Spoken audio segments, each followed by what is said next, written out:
Bomba! Isang napakalaking isyu na naman ang gumugimbal ngayon sa mundo ng politika matapos kumalat ang mga bali-balitang tila nataranta at napanak umano ang mga nasa Malacanang dahil sa isang napakatapang na plano ni Davao City Mayor Baste Duterte. Alam naman nating lahat na walang inuurungan ng mga Duterte pagdating sa pagpuna sa gobyerno, at ang pinakabagong hakbang ni Mayor Baste ay sadyang nagpatayo sa balahibo ng mga nasa palasyo. Ano nga ba ang malaking planong ito na pilit inililihim sa marami pero mabilis na kumakalat sa social media? Ayon sa mga political insiders, isang malawakang pagpapamulat daw ang ikinakasa ngayon ng alkalde na maglalantad sa mga umano'y sablay ng kasalukuyang administrasyon. Ngunit hindi lang dyan natatapos ang gulo, mga kasolid. Dahil sa may init na pahayag ni Mayor Baste, isang kilalang vlogger at kritiko ng mga Duterte na si Ante Claire ang tila hindi napigilan ng emosyon at gigil na baman at pabalik sa alkalde. Umabot sa sukdulan ng galit ni Ante Claire na halos magwala ito sa kanyang sariling platform para lamang idepensa ang kasalukuyang administrasyon at atakihin ang kredibilidad ni Mayor Baste. Ang banggaan ng magkabilang kampo ay patuloy na nagpapaliyab sa social media. Kayo, sino ang mas pinapaboran ninyo sa gulong ito? Ang walang takot na paninindigan ni Mayor Baste o ang pilit na pagdepensa ni Ante Claire at ng mga nasa palasyo? Pag-usapan natin yan sa comment section at huwag kalimutang i-share ang video ito para mas marami ang makialam.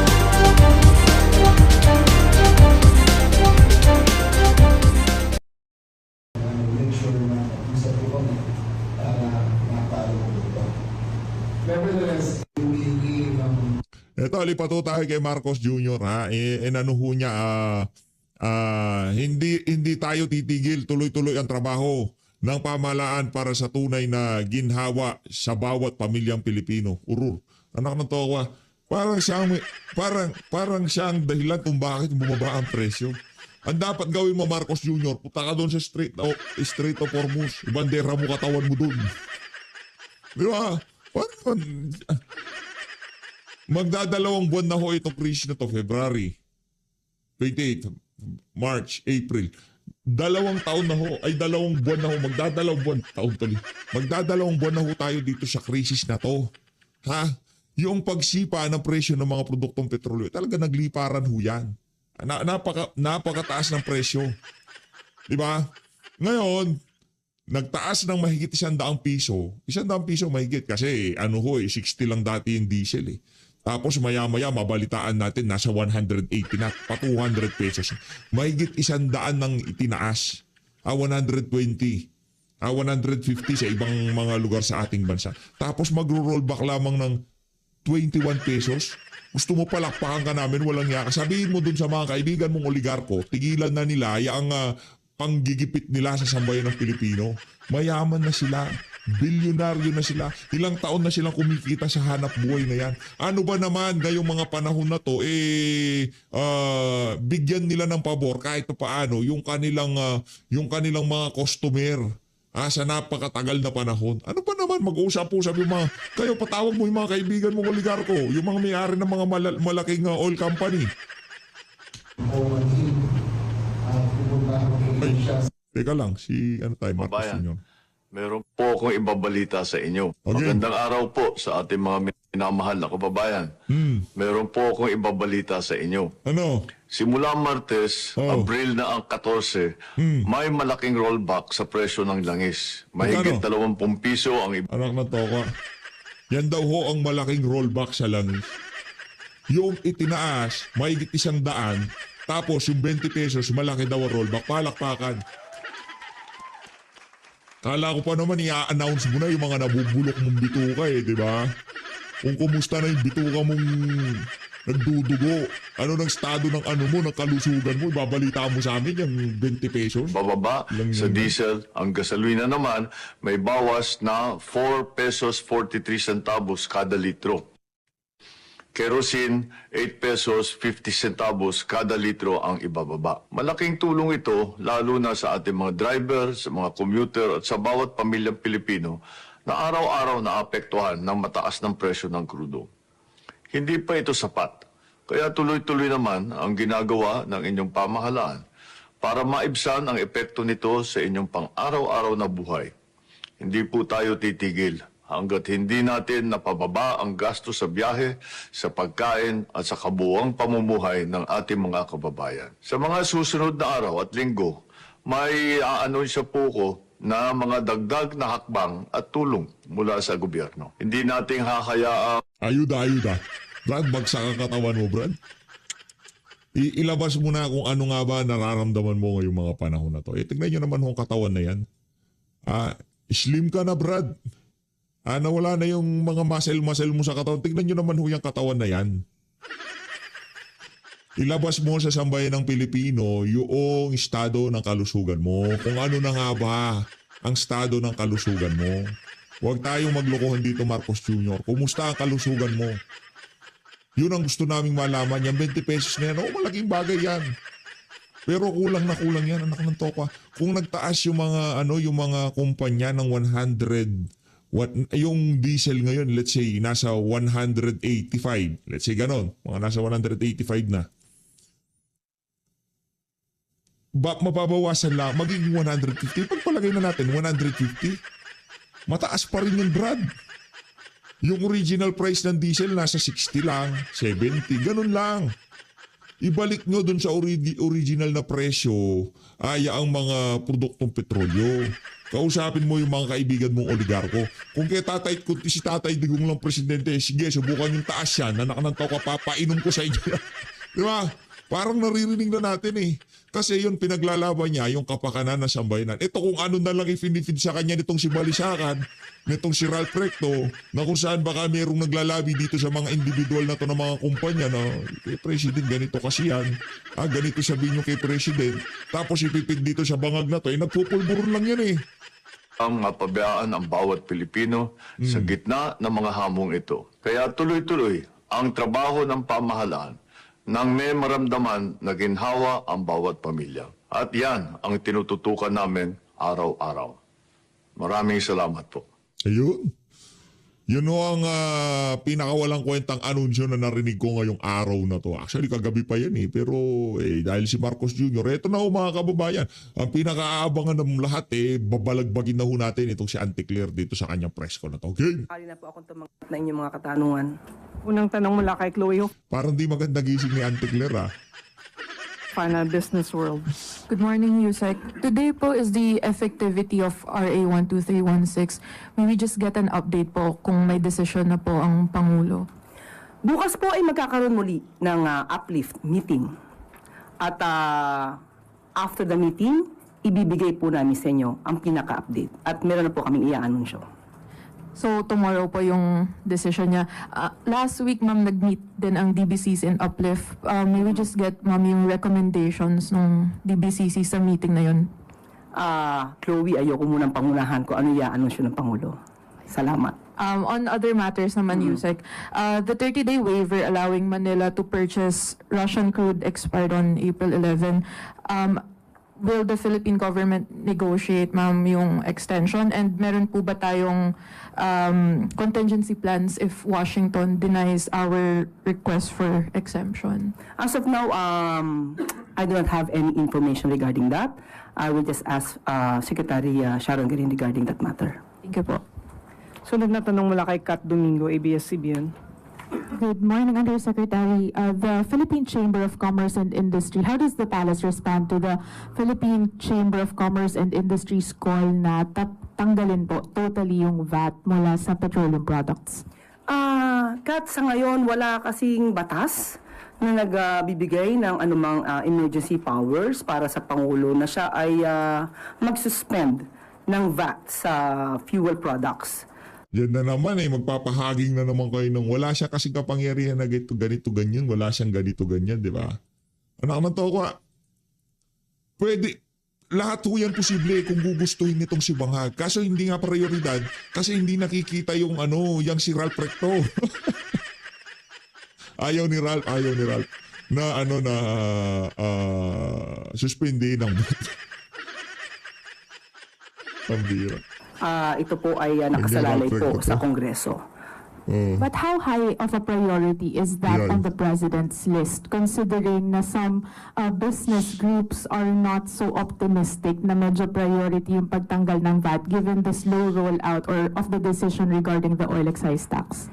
Ang Pangulo po kasi, binabalansi po ang lahat, katulad na sinabi natin. Ang buwis din ay kailangan para sa pondo ng gobyerno, para Oh, para meron silang nakawin at isilid sa maleta. Tama, Ate Claire. Ang buwis ay kailangan para pondohan yung pagnanakaw ng administrasyon ni Marcos Jr. meron pa pong mga iba pang mga Wala, prioridad, meron pa pong mga proyektong dapat din pong tapusin.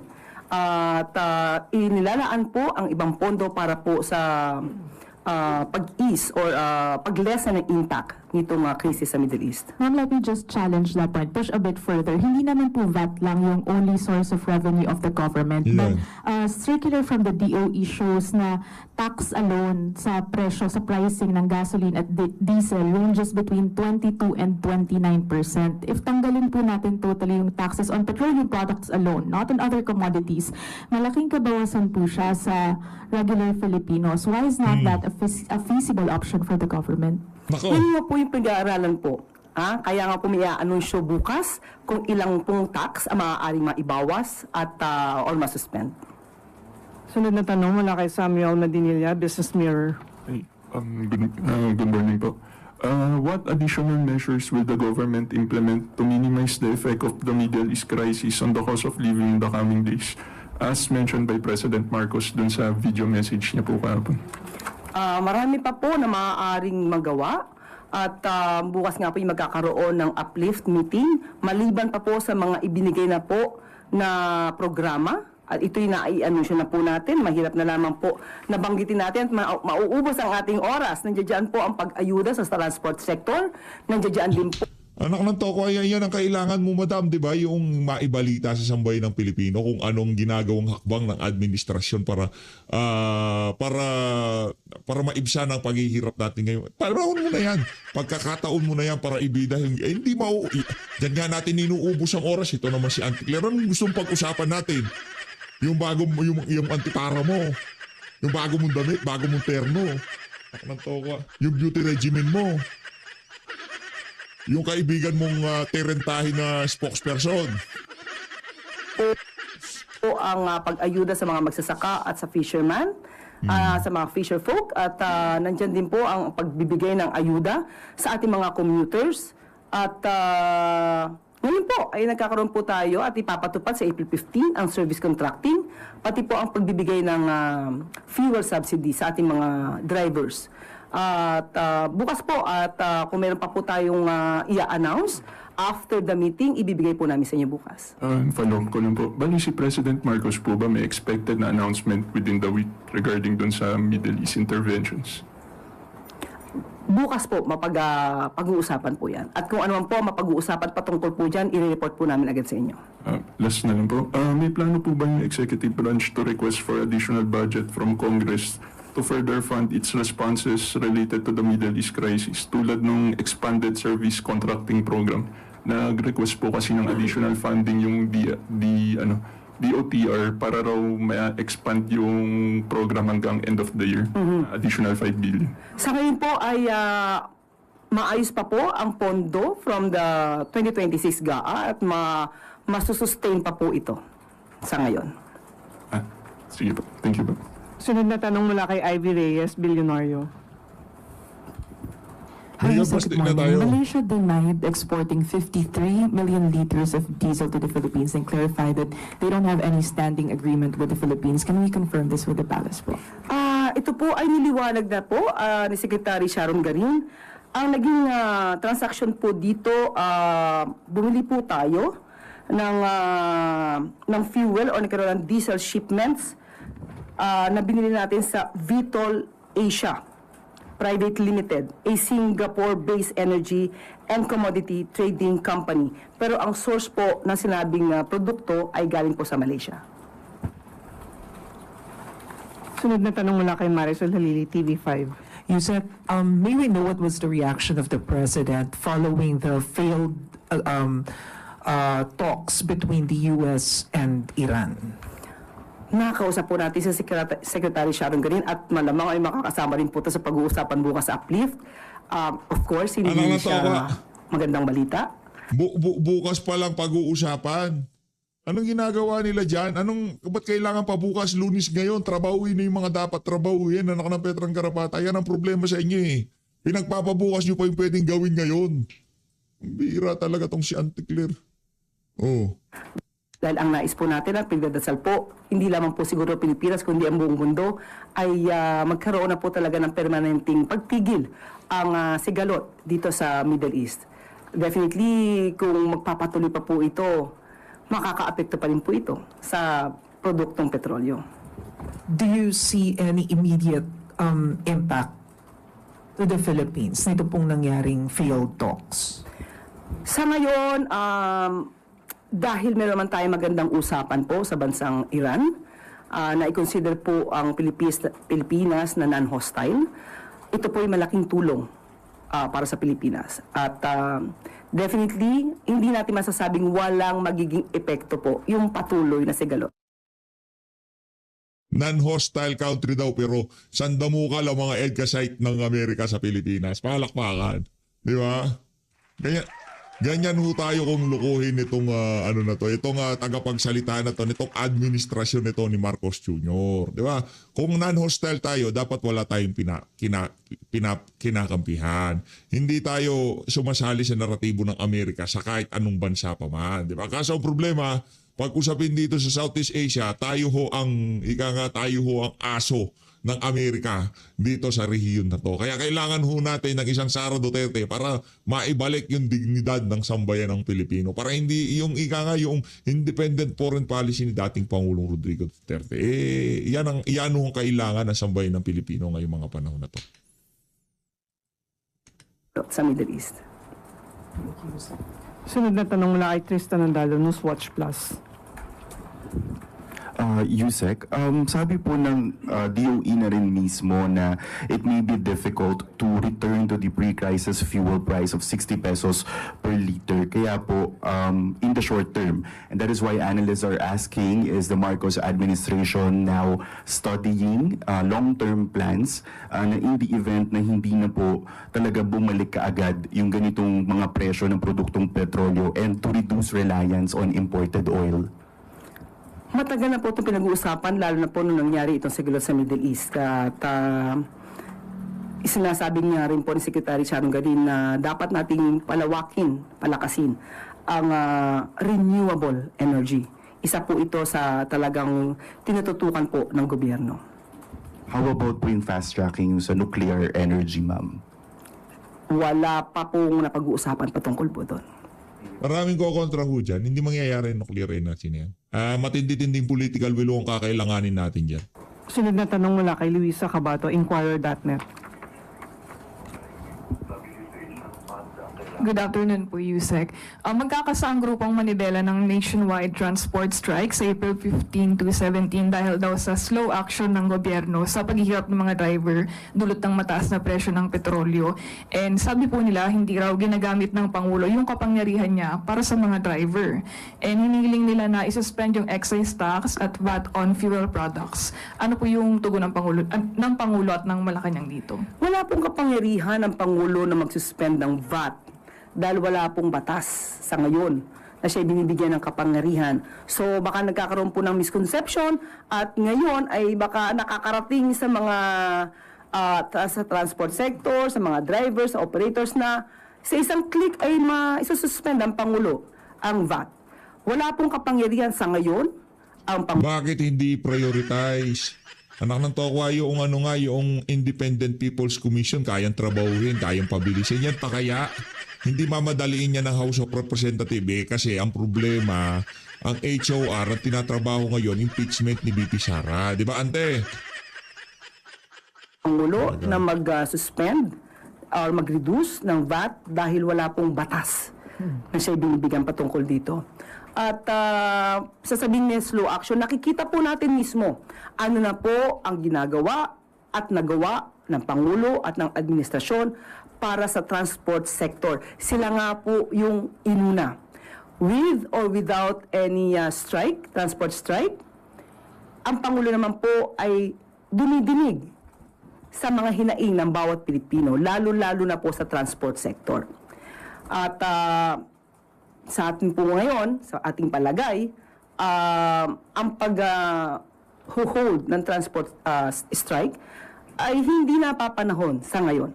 Hindi po ito makakatulong sa dinaranas po natin dulot ng krisis sa Middle East. Ang kinakailangan po lamang talaga dito ay negosasyon, pag-uusap, pagtutulungan. Follow-up lang po. Yusek, we know na meron na pong fuel subsidy and cash assistance para sa mga driver. Pero i-consider po ba ng Malacanang na mag-utos ng fare hike para naman po mas madagdagan yung kita ng mga driver sa araw-araw? Muli, hindi ko po mapapangunahan kung ano ang masasabi ng Pangulo patungkol po dyan. Magkakaroon ng uplift meeting tomorrow. Kung mapag-uusapan dyan, ibibigay po namin sa inyo ang update. Pero ang nais lamang natin pong ipaalam sa taong bayan, lahat po ng tulong na gustong ibigay ng Pangulo, dapat po ay balanse, hindi lang sa transport sector, kundi sa bawat Pilipino. Sunod na tanong mula kay Christian Bascones, PRTV. Ma'am, follow-up lang po doon sa tanong ni Ms. Maricel. With the Iran and US failed talks po, sabi niyo po ay maayos naman cooperation natin with the Iran. Pero President Trump ordered the blockade to halt Iranian black ships from paying tolls to Iran and secure the key maritime route, causing oil prices to rise. This action aims to counteract Iranian control over the narrow oil-rich waterway. So, may plano din po ba ang pamahalaan to have another talk with Washington? Isasama po yan sa pag-uusapan tomorrow. So, hindi ako makakapagbigay ng update sa inyo dahil bukas pa po ang uplift meeting.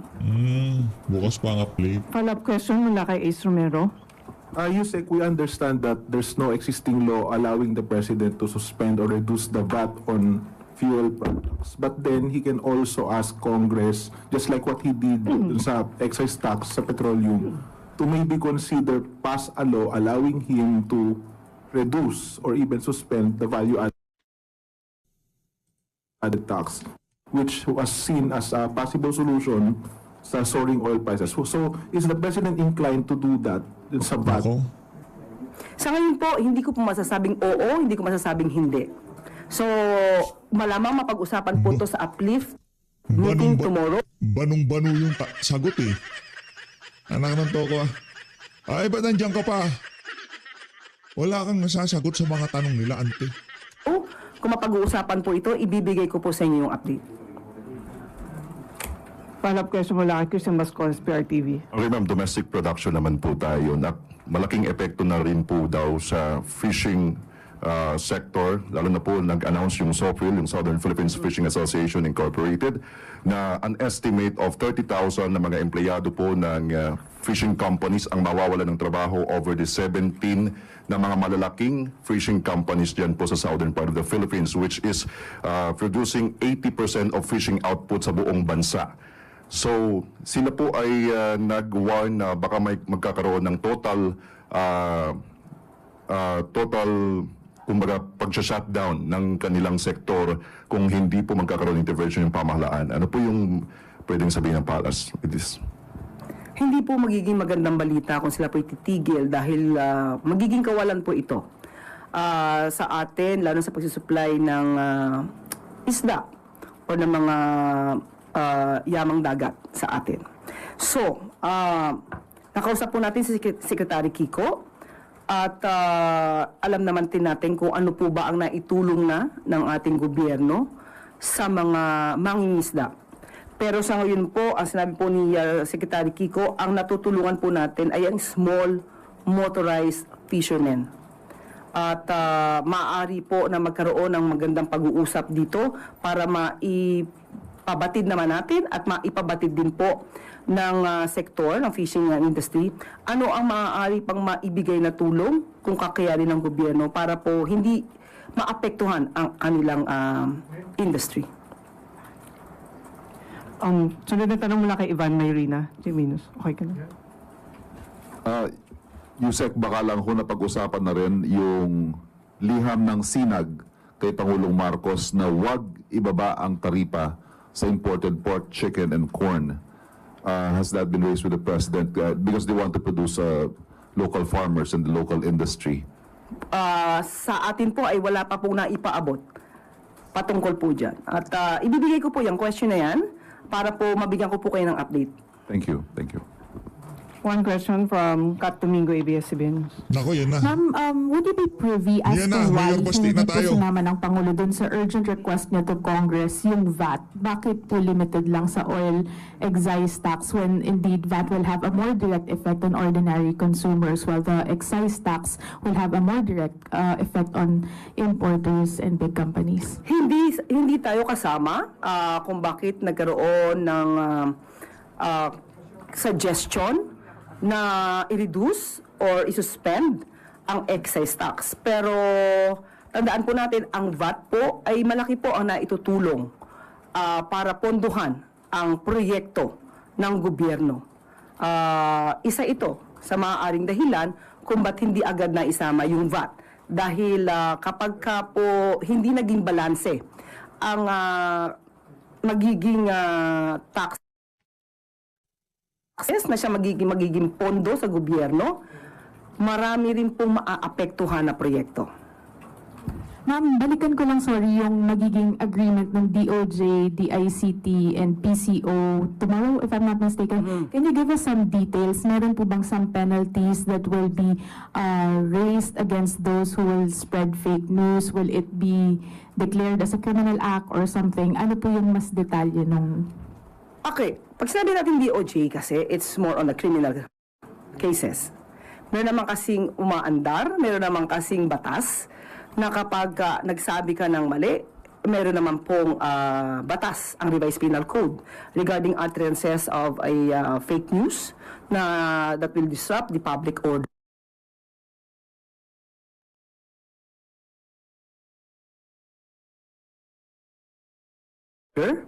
At meron din po tayong batas patungkol sa cybercrime, cyber libel.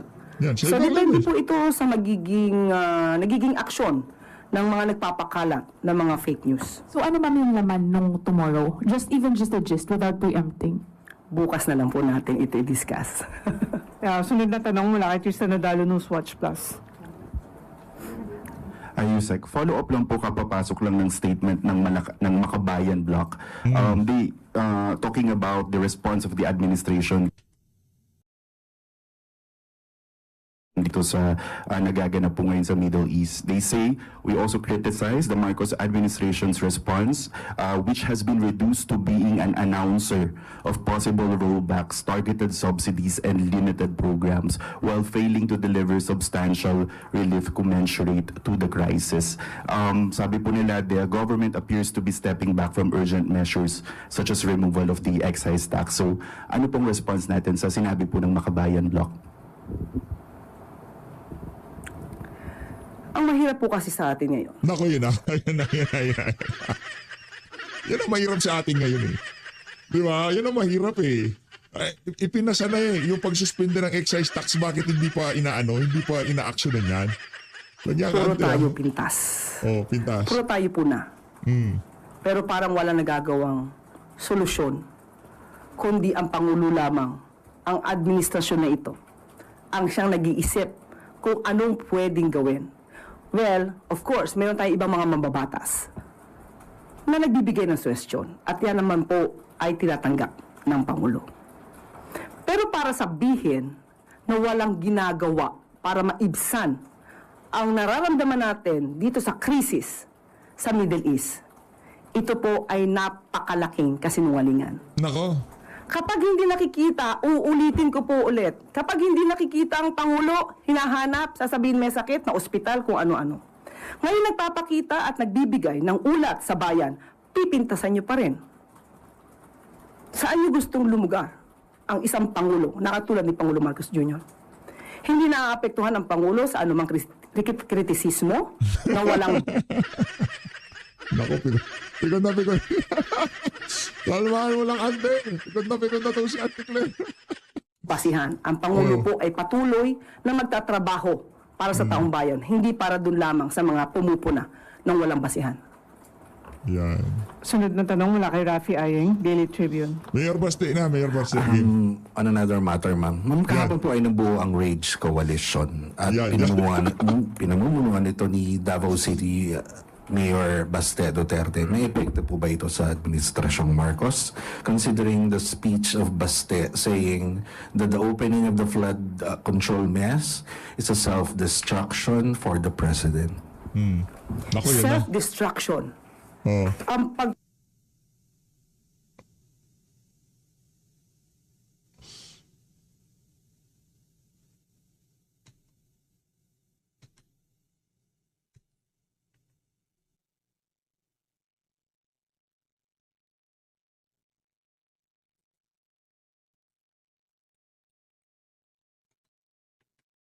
papaimbestiga sa maanumalyang flood control projects ay self-destruction para sa